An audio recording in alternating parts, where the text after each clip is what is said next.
American Civil War reenactment is an effort to recreate the appearance of a particular battle or other event associated with the American Civil War, by hobbyists known as Civil War reenactors, Civil War recreationists, or living historians. History. Reenacting the American Civil War began even before the real fighting had ended. Civil War veterans recreated battles as a way to remember their fallen comrades and to teach others what the war was all about. The Great Reunion of 1913, celebrating the 50th anniversary of the Battle of Gettysburg, was attended by more than 50,000 Union and Confederate veterans, and included reenactments of elements of the battle, including Pickett's Charge. Modern reenacting is thought to have begun during the 1961 to 1965 Civil War centennial commemorations. Reenacting grew in popularity during the 1980s and 1990s,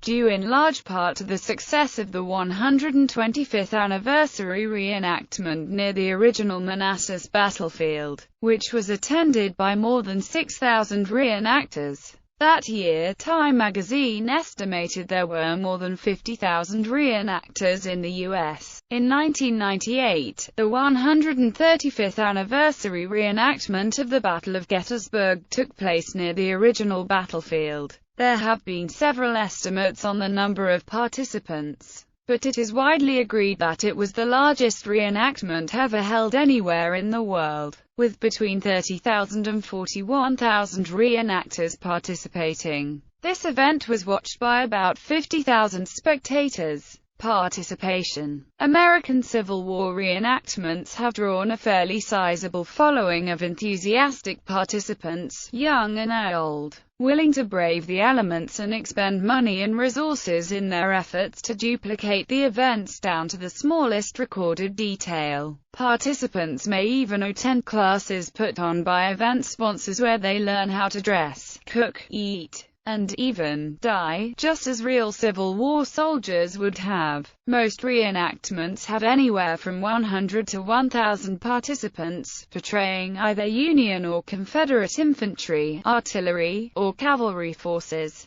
Some people, though uncommon, may portray engineers or Marines. The 135th anniversary Gettysburg reenactment is generally believed to be the most attended reenactment, with attendance estimates ranging from 15,000 to over 20,000 reenactors. Reasons given for participating in such activities vary. Some participants are interested in getting a historical perspective on the turbulent times that gripped the nation, particularly if they can trace their ancestry back to those who fought in the war. In some cases, if there are not enough reenactors present on one side, reenactors from the other side are asked to change sides, or galvanize, for the day event. Although many periods are reenacted around the world, Civil War reenactment is, by far, the most popular in the U.S. In 2000, the number of Civil War reenactors was estimated at 50,000, though the number of participants declined sharply through the ensuing decade,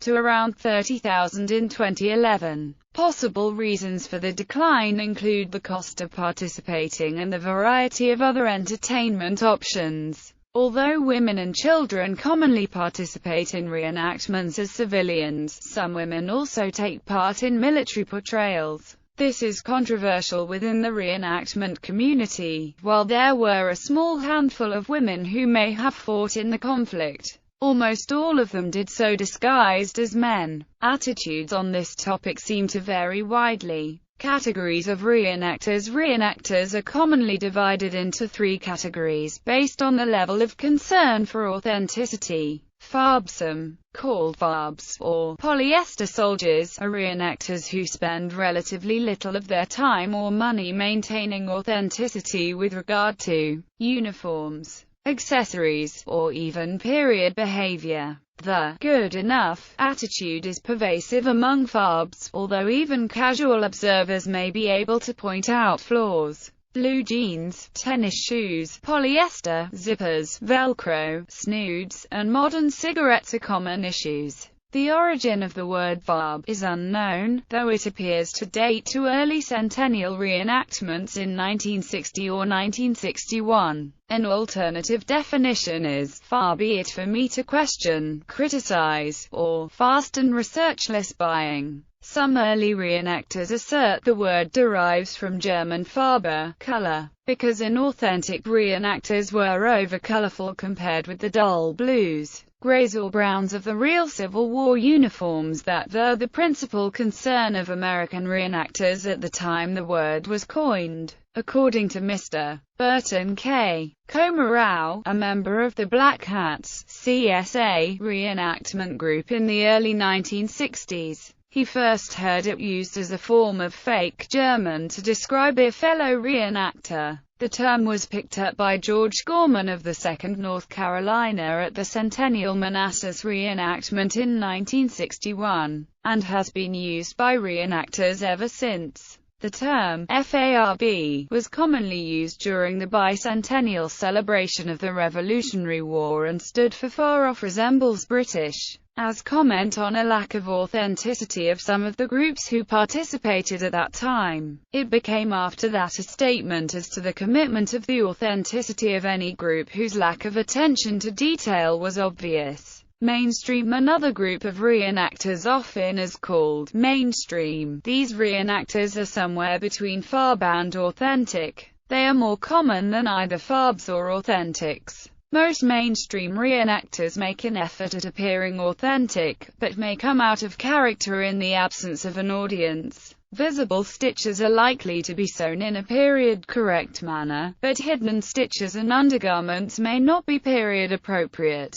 Food consumed before an audience is likely to be generally appropriate to the early 1860s, but it may not be seasonally and locally appropriate. Modern items are sometimes used after hours, or in a hidden fashion. The common attitude is to put on a good show, but that accuracy need only go as far as others can see. Progressive at the other end of the spectrum from Farbs are hardcore authentics, or progressives, as they prefer to be called, sometimes derisively called stitch counters. Many people have misconceptions about hardcore reenactors. Hardcores generally seek an immersive reenacting experience, trying to live as much as possible as someone of the 1860s might have. This includes eating seasonally and regionally appropriate food, sewing inside seams and undergarments in a period-appropriate manner, and staying in character throughout an event. The desire for an immersive experience often leads hardcore reenactors to smaller events, and to setting up separate camps at larger events, which other reenactors often perceive as elitism. Character reenactors. Some reenactors portray a specific officer or person such as General Robert E. Lee, General Ulysses S. Grant, President Abraham Lincoln, Jefferson Davis, or a less well-known officer such as Carl Abram Fulkerson. Character reenactors may also portray a civilian man, woman, or child of significance. These reenactors often do not participate in the actual combat portion of the reenactment and serve as narrators to the audience during the battle. Often, character reenactors have extensively researched the person they portray and present a first-person narrative of his story. Civilian reenactors. In addition to military reenactment, a significant part of Civil War reenactment includes the portrayal of civilians, including men, women, and children from infants to young adults. This can include portrayals as diverse as soldiers' aid societies, sutlers, saloon proprietors, musicians, and insurance salesmen. Types of Civil War reenactments. Public events. A typical Civil War reenactment takes place over a weekend, with the reenactors arriving on Friday and camping on site while spectators view the event on Saturday and Sunday. Usually each reenactment is centered around a Saturday battle and Sunday battle in addition to many of the activities listed below. Essentially, a traditional public reenactment is a 3-day-long affair that incorporates elements from each of the following categories. Living histories. Living histories are meant entirely for education of the public. Such events do not necessarily have a mock battle, but instead are aimed at portraying the life, and more importantly the lifestyle, of the average Civil War soldier. This does include civilian reenacting, a growing trend. Occasionally, a spy trial is recreated, and a edict too. More common are weapons and cooking demonstrations, song and leisure activities, and lectures. These should not, however, be confused with living history museums. These outlets for living history utilize museum professionals and trained interpreters in order to convey the most accurate information available to historians. Living history is the only reenactment permitted on National Park Service land. NPS policy does not allow for battle reenactments on NPS property. Public demonstrations are smaller mock battles put on by reenacting organizations or private parties primarily to show the public how people in the 1860s lived, and to show the public Civil War battles. The battles are only loosely based on actual battles, if at all, and may consist of demonstrations of basic tactics and maneuvering techniques.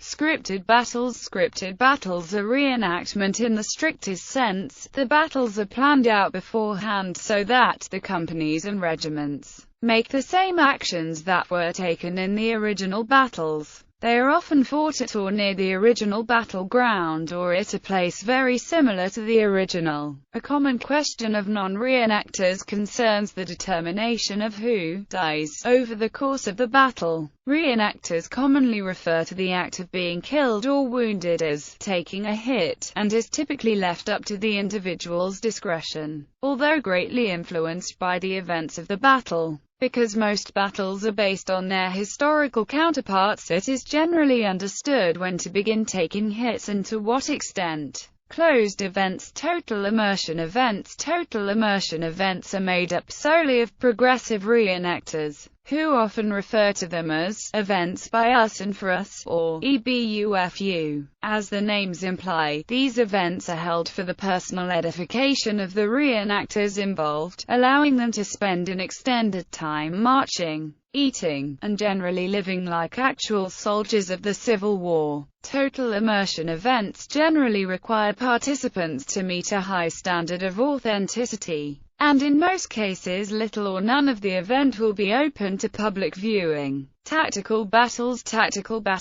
which may or may not be open to the public, are fought like real battles, with each side devising strategies and tactics to defeat their opponent. They have no script, a basic set of agreed-upon rules, and on-site judges or referees, and so could be considered a form of live-action role-playing game. Tactical battles might also be considered a form of experimental archaeology. Reenactment and media. Motion picture and television producers often turn to reenactment groups for support. Films like Gettysburg, Glory and Gods and Generals benefited greatly from the input of reenactors, who arrived on set fully equipped and steeped in knowledge of military procedures, camp life, and tactics. I think we're really fortunate to have those people involved. In fact, they couldn't be making this picture without them. There's no question about that. These guys come with their wardrobe, they come with their weaponry, they come with all the accoutrements, but they also come with the stuff in their head and the stuff in their heart.